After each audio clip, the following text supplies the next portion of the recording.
ಅಲ್ಲ, ಈ ನಿಮ್ಮ ಬಂಧನ ಯಾವಾಗ ಆಯಿತು ಅಂತ ಒಂದು ವಿಜಯನಗರ ಪೊಲೀಸ್ ಠಾಣೆಯಲ್ಲಿ ಕೇಸನ್ನು ದಾಖಲು ಮಾಡ್ತೀರಿ, ಸಿದ್ದರಾಮಯ್ಯ ವಿರುದ್ಧವೂ ಮಾಡ್ತೀರಿ, ಬಾಮೈದ್ನ ವಿರುದ್ಧವೂ ಮಾಡ್ತೀರಿ, ಪತ್ನಿಯ ವಿರುದ್ಧವೂ ಮಾಡ್ತೀರಿ.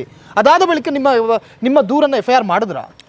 ಇಲ್ಲ ಸರ್, FIR ಮಾಡಿಲ್ಲ. ಪೊಲೀಸರು ಒಬ್ಬ ಮುಖ್ಯಮಂತ್ರಿ ವಿರುದ್ಧ ಮೊಕದ್ದಮೆ ದಾಖಲು ಮಾಡೋದಕ್ಕೆ ಅಷ್ಟು ಅವ್ರಿಗೆ ಒಂದಷ್ಟು ಕಾನೂನು ಪ್ರಕ್ರಿಯೆಗಳು ಇರ್ತವೆ ಅನ್ನೋದು ಮುಂಚಿತವಾಗಿ ಅವ್ರಿಗೆ ಒಂದು ಭಯ ಆಗುತ್ತೆ, ನಮ್ಮ ಕೆಲಸಕ್ಕೆ ಎಲ್ಲಿ ಕೂತು ಬರುತ್ತೆ ಅಂತೇಳಿ ಅವ್ರ ಭಯ ಇರುತ್ತೆ. ಯಾಕಂತಂದ್ರೆ ಇದೇ ಸಿದ್ದರಾಮಯ್ಯವರು ಅವ್ರ ಮಗನ ವಿರುದ್ಧ ಒಂದು FIR ಮಾಡೋಣ ಕಾರಣಕ್ಕೆ ಒಬ್ಬ ಇನ್ಸ್ಪೆಕ್ಟರ್ಗೆ ಕೊಡಬಾರ್ದಂತ ತೊಂದರೆಗಳನ್ನು ಕೊಟ್ಟಿರೋ ಉದಾಹರಣೆ ಇರೋದ್ರಿಂದ ಯಾವುದೇ ಅಧಿಕಾರಿಗಳು ಕೂಡ ಅವ್ರ ವಿರುದ್ಧ ಕೂಡಲೇ ಮೊಕದ್ದಮೆ ದಾಖಲೆ ಮಾಡೋದಕ್ಕೆ ಹಿಂಜರಿತಾರೆ.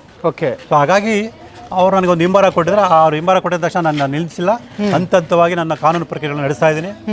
ಆ ಕಾನೂನು ಪ್ರಕ್ರಿಯೆ ಅನುಗುಣವಾಗಿ ನನ್ನ ಹೋರಾಟವನ್ನು ಮುಂದುವರಿಸಿ ಅವ್ರೇನು ಅನ್ಯಾಯ ಮಾಡಿದರೆ, ಅಕ್ರಮ ಮಾಡಿದರೆ ಅದಕ್ಕೊಂದು ನ್ಯಾಯ ಒದಗಿಸಿ ಅನ್ಯಾಯಕ್ಕೊಳಗಾದ ಕುಟುಂಬಕ್ಕೆ ನ್ಯಾಯ ಕೊಡಿಸೋದಂತ ಖಚಿತ. ಇನ್ನು ತಮ್ಮ ವಿರುದ್ಧವೂ ಕೂಡ ದೂರನ್ನು ದಾಖಲಿಸಿದ್ರು ಅಂತ ಹೇಳ್ತಾ ಇದ್ರಿ, ಯಾವ ಕಾರಣಕ್ಕೋಸ್ಕರ? ಸರ್, ಅದೇ ಕಾಂಗ್ರೆಸ್ ನಿಯೋಗದವರು ನಾನು CM ವಿರುದ್ಧ ಸುಳ್ಳು ದಾಖಲನ್ನು ಇಟ್ಕೊಂಡು ಸುಳ್ಳು ಆರೋಪ ಮಾಡ್ತಾ ಇದ್ದೀನಿ ಅಂತೇಳಿ ನನ್ನ ವಿರುದ್ಧ ಪೊಲೀಸ್ ಆಯುಕ್ತರಿಗೆ ದೂರಜನೆ ಕೊಟ್ಟಿದ್ದಾರೆ. ಆದರೆ ಯಾವ ದಾಖಲಾತಿಗಳು ಸುಳ್ಳು ಅಂತೇಳಿ ಅವ್ರು ಸ್ಪಷ್ಟವಾಗಿ ಹೇಳಿಲ್ಲ. ಈಗ ಅವ್ರು ಹೇಳ್ಬೇಕಲ್ಲ, ನಾನು ಸಾಕಷ್ಟು ದಾಖಲಾತಿಗಳನ್ನು ನಾನು ಈಗಾಗಲೇ ಹೇಳಿದಾಗೆ ಎಲ್ಲನೂ ಕೂಡ ಜಾಲತಾಣದಲ್ಲಿ ಬಿಟ್ಟಿದ್ದೀನಿ. ಸೊ ಯಾಕೆ ಅಂತಂದರೆ ಜನಸಾಮಾನ್ಯರಿಗೆ ಎಲ್ರಿಗೂ ಗೊತ್ತಾಗಬೇಕು. ಈಗ ನಾನು ಸುಮ್ಮನೆ ಹೋರಾಟ ಮಾಡ್ತಿಲ್ಲ, ಸ್ಪಷ್ಟ ದಾಖಲಾತಿಗಳಿಗೆ ಹೋರಾಟ ಮಾಡ್ತೀನಿ, ಜನಕ್ಕೆ ಗೊತ್ತಾಗಬೇಕು ಅನ್ನೋ ಕಾರಣಕ್ಕೆ ಸೊ ನಾನು ಸಾಮಾಜಿಕ ಜನ ಹಾಕಿದ್ದೀನಿ. ಆ ದಾಖಲೆಗಳಲ್ಲಿ ಯಾವುದು ಸುಳ್ಳು ಅಂತೇಳಿ ದೂರಜೆ ಬರಿಬೇಕಿತ್ತು ಮತ್ತು ಅದು ಹೇಳಬೇಕಿತ್ತು. ಅದು ಏನು ಹೇಳಿದೆ, ಒಟ್ಟಾರೆಯಾಗಿ ಸುಳ್ಳು ದಾಖಲೆ, ಸುಳ್ಳು ಆರೋಪ ಅಂತೇಳಿ ಅವರು ಸುಳ್ಳು ದೂರಜೆ ಕೊಟ್ಟಿದ್ದಾರೆ. ಹಾಗಾಗಿ ಇವತ್ತು ನನ್ನ ವಿರೋಧ ಯಾವುದೂ ಕ್ರಮ ತಗೊಳ್ಳೋಕ್ಕೆ ಅವ್ರಿಗೆ ಸಾಧ್ಯ ಆಗಿಲ್ಲ. ಸರ್, ಈಗ 464ನೇ ಸರ್ವೆ ನಂಬರ್ ಬಹಳಷ್ಟು ಪ್ರಮುಖವಾಗಿ ಚರ್ಚೆಗೆ ಬರ್ತಾವೆ.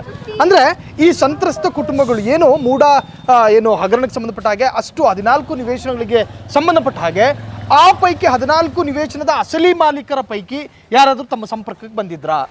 ಸರ್, ಅವರು ವಾರಸದಾರರು ಬಂದಿದ್ದಾರೆ. ಸೊ ಅವ್ರು ವಾರಸದವರು ಬಂದಿದ್ದಾರೆ, ಆದರೆ ಮೂಲ ಇನ್ನೂ ನನಗೆ ಖಚಿತತೆ ಆಗಿಲ್ಲ. ಯಾಕೆಂತಂದ್ರೆ ಸೊ ದಾಖಲಾತಿಗಳ ಆಧಾರ ನೋಡಿದಾಗ 1935ನೇ ಇಸ್ವಿಲಿ ನಿಂಗಾ ಬಿನ್ ಜವರ ಅಂದ್ರೆ ಜವರನ ಮಗ ನಿಂಗ ಅವರು ಆ ಜಮೀನನ್ನು ಖರೀದಿ ಮಾಡಿದ್ದಾರೆ. ಆದರೆ ಈಗ ನನಗೆ ಸಿಕ್ಕಿರೋಂಥವ್ರು ಅವರ ಒಂದು ಸಂಬಂಧಿಕರು ಮತ್ತು ಅವರ ವಾರಸದಾರರಲ್ಲಿ ಇದುವರೆಗೂ ಕಂಡು ಬಂದಿದೆ. ಅವ್ರ ಜವರಾನರ ಮಕ್ಕಳು, ಅವರು ಬೇರೆ ಇವರೇ ಬೇರೆ ಅಂತೇಳಿ ನನಗೆ ಇನ್ನೂ ಆ ಗೊಂದಲ ಇದೆ. ಸದ್ಯದಲ್ಲೇ ಅದು ಗೊಂದಲಕ್ಕೆ ಒಂದು ಅಂತಿಮ ಆಡ್ತೀನಿ ಅಂತ ತಿಳ್ಕೊಂಡಿದ್ದೀನಿ.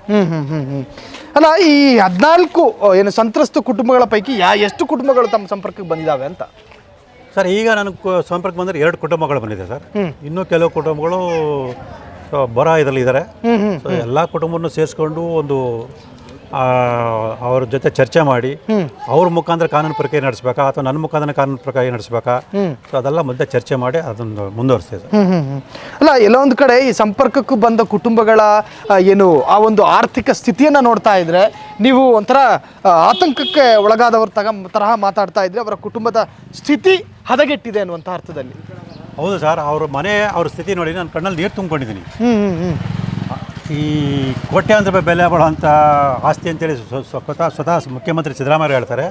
ಆದ್ರೆ ನಿಜವಾದ ವಾರಸದಾರ ಈ ಸ್ಥಿತಿಯಲ್ಲಿ ಇದಾರಲ್ಲ, ಇಂಥ ಒಂದು ಕುಟುಂಬಕ್ಕೆ ಅನ್ಯಾಯ ಮಾಡಿ ಮುಖ್ಯಮಂತ್ರಿ ಅಕ್ರಮವಾಗಿ ನಿವೇಶನ ಪಡೆದಿದ್ದಾರಲ್ಲ ಅನ್ನೋ ಒಂದು ಆತಂಕ, ಆ ಒಂದು ಅಸಹ್ಯ ಭಾವನೆ ನನಗೆ ಬಂದಿದೆ ಸರ್. ಈ ಒಂದು ಕೆಟ್ಟ ವ್ಯವಸ್ಥೆಯಲ್ಲಿ ನಾವಿದ್ದೀವಲ್ಲ, ನನಗೆ ಅರ್ಥ ಆಗದಿರೋದಂದರೆ ಮುಖ್ಯಮಂತ್ರಿ ಸಿದ್ದರಾಮಯ್ಯವರು ನಾನು ಸಮಾಜವಾದಿ ಅಂತ ಹೇಳ್ತಾರೆ, ನಾನು ದಲಿತ ಪರ ಹೋರಾಟ ಆಗಿ ಅಂತ ಹೇಳ್ತಾರೆ. ಒಬ್ಬ ದಲಿತ ಕುಟುಂಬಕ್ಕೆ ಅನ್ಯಾಯ ಆಗಿದೆ ಅಂತ ಹೇಳಿದಾಗ ಸತ್ಯನ ತಿಳ್ಕೊಳ್ಳೋ ಪ್ರಯತ್ನ ಯಾಕೆ ಮಾಡ್ತಾರಲ್ಲ? ಈಗಲೂ ಕೂಡ ಬರೀ ಸುಳ್ಳು ಹೇಳ್ತಿದ್ರು ಅವರು. ಆ ಕುಟುಂಬನ ಭೇಟಿ ಮಾಡಿ ಆ ಕುಟುಂಬದ ಚರ್ಚೆ ಮಾಡೋಕ್ಕೆ ಏನು ಕಷ್ಟ ಇದೆ ಅವರಿಗೆ? ಇಷ್ಟೊಂದು ಆರೋಪ ಬಂದು ಇಡೀ ರಾಜ್ಯದಿಂದ ಸುದ್ದಿ ಆಗಿರ್ಬೇಕಾದ್ರೆ ಆ ಕುಟುಂಬನ ಭೇಟಿ ಮಾಡಿ ಸತ್ಯ ತಿಳ್ಕೊಳ್ಳಿ ಅವರನ್ನೇ. ಈಗ ನಾನೇನೋ ಹೇಳ್ತೀನಿ, ಸುಳ್ಳು ಆರೋಪ ಮಾಡ್ತೀನಿ ಇರ್ತಾರಲ್ಲ, ಬೇಡ, ನನ್ನ ವಿಚಾರ ಬೇಡ, ಅವರೇ ಆ ಕುಟುಂಬದವ್ರನ್ನ ಭೇಟಿ ಮಾಡಿ ಸತ್ಯಾಂಶ ತಿಳ್ಕೊಬೋದಲ್ಲ. ಯಾಕೆ ತಿಳ್ಕೊಳ್ಳೋ ಪ್ರಯತ್ನ ಪಡ್ತಲ್ಲ? ಯಾಕೆ ಅವರು ದೂರನ್ನೇ ನಿಂತ್ಕೊಂಡು ಆರೋಪ ಸುಳ್ಳು ಅಂತ ಹೇಳಿ ಇದು ಮಾಡ್ತಾರೆ? ಮತ್ತೆ ಬೇರೆ ಯಾರನ್ನೋ ಭೇಟಿ ಮಾಡ್ತಾರೆ. ಈಗ ಇವ್ರ ಇಷ್ಟೊಂದು ಆರೋಪ ಬಂದಾಗ ಆ ಕುಟುಂಬನ ಖುದ್ದಾಗ ಅವರೇ ಭೇಟಿ ಮಾಡಿ ವಾಸ್ತವಾಂಶ ತಿಳ್ಕೊಬೋದಲ್ಲ. ಇಲ್ಲಿ ನಾನೊಬ್ಬ ಸಾಮಾನ್ಯ ವ್ಯಕ್ತಿಯಾಗಿ ಮೂಲ ಇವ್ರನ್ನ ಹುಡುಕ್ತಾ ಇದ್ದೀನಿ, ಮತ್ತೆ ಮೂಲ ದಾಖಲಾತಿನ ಪಡಿತಾ ಇದ್ದೀನಿ. ಇವರೊಬ್ಬ ಮುಖ್ಯಮಂತ್ರಿ ಆಗಿ ಅವ್ರಿಗೆ ಇಂಟೆಲಿಜೆನ್ಸ್ ಇದೆ, CID ಇದೆ, ಪೊಲೀಸ್ ಇದೆ, ಎಲ್ಲ ಥರದ್ದು ಅಧಿಕಾರನೂ ಅವ್ರಿಗಿದೆ. ಅದ್ರ ಮೂಲಕ ಅವರು ಸತ್ಯಾಂಶ ತಿಳ್ಕೊಳ್ಳೋಕೆ ಏನು ಕಷ್ಟ? ಸತ್ಯಾಂಶ ತಿಳ್ಕೊಂಡು ಸತ್ಯ ಹೇಳೋದಕ್ಕೆ ಅವ್ರಿಗೇನು ಕಷ್ಟ? ಇದು ನನ್ನ ಪ್ರಶ್ನೆ. ಇನ್ನು ಮೈಸೂರು ನಗರಾಭಿವೃದ್ಧಿ ಪ್ರಾಧಿಕಾರಕ್ಕೆ ಏನಾದರೂ ನೀವು ಹೋದ್ರಾ? ಈ ಬಗ್ಗೆ ನಾನು ಮಾತಾಡಿದ್ರೆ ಸಂಬಂಧಪಟ್ಟ ಅಧಿಕಾರಿಗಳ ಜೊತೆ? ಸರ್ ಇಲ್ಲ, ಸಂಬಂಧಪಟ್ಟ ಅಧಿಕಾರಿಗಳ ಜೊತೆ ನಾನು ಇನ್ನೂ ಚರ್ಚೆ ಮಾಡಿ. ಯಾಕಂದರೆ ಆಗಿದ್ದ ಅಧಿಕಾರಿಗಳು ಯಾರಿಲ್ಲ, ಈಗೆಲ್ಲ ಬೇರೆಯವರು ಇದ್ದಾರೆ. ಮತ್ತು ಈಗಿರೋ ಅಧಿಕಾರಿಗಳಿಗೂ ನಮಗೆ ಮಾಹಿತಿ ಇಲ್ಲ ಅಂತ ಹೇಳ್ತಾರೆ. ಮತ್ತು ದಾಖಲಾತಿಗಳು ಕೂಡ ಕೊಡೋದಕ್ಕೆ ಸಾಧ್ಯ ಆಗದ ರೀತಿಯಲ್ಲಿ ಒಂದು ವ್ಯವಸ್ಥಿತವಾಗಿ ಅದನ್ನು ಮುಚ್ಚಿಟ್ಟಿದ್ದಾರೆ. ಸೊ ಹಾಗಾಗಿ ನನ್ನ ಒಂದು ಸ್ವಭಾವ ಏನಂತಂದರೆ, ನಾನು ಯಾವುದೇ ಅಧಿಕಾರಿಗಳ ಜೊತೆ ಜಾಸ್ತಿ ಚರ್ಚೆ ಮಾಡೋಕ್ಕಾಗಲ್ಲ ಸರ್. ನಾನೇನಾದ್ರೂ ಮಾಹಿತಿ ಮತ್ತು ದಾಖಲಾತಿಗಳ ಸಂಗ್ರಹ ಮಾಡಿ ಆ ಒಂದು ನಿಟ್ಟಿನಲ್ಲಿ ಹೋರಾಟವನ್ನು ಮಾಡ್ತೀನಿ ಅಷ್ಟೇ ಹೊರತು ನಾನು ಯಾರು ನೇರವಾಗಿ ಭೇಟಿ ಮಾಡಲ್ಲ. ನನಗೆ ಅವರಿಂದ ಮಾಹಿತಿ ಬೇಕು ಅಂತಂದರೆ ನಾನು ಲಿಖಿತವಾಗಿ ಸ್ಪಷ್ಟೀಕರಣ ಕೇಳಿ ಪತ್ರ ಕೊಡ್ತೀನಿ. ಸೊ ನಾನು ಈಗಲೂ ಕೂಡ ಏನು ಮೂಢಾಧಿಕಾರಿಗಳಿದ್ದಾರೆ ಅವ್ರ ಮೂಢ ಆಯುಕ್ತರಿಗೆ ಸ್ಪಷ್ಟೀಕರಣ ಕೇಳಿ ಪತ್ರ ಬರ್ತಿದ್ದೀನಿ. ಜಿಲ್ಲಾಧಿಕಾರಿಗಳ ಕೈಗೆ ಸ್ಪಷ್ಟೀಕರಣ ಪತ್ರ ಬರ್ತಿದ್ದೀನಿ.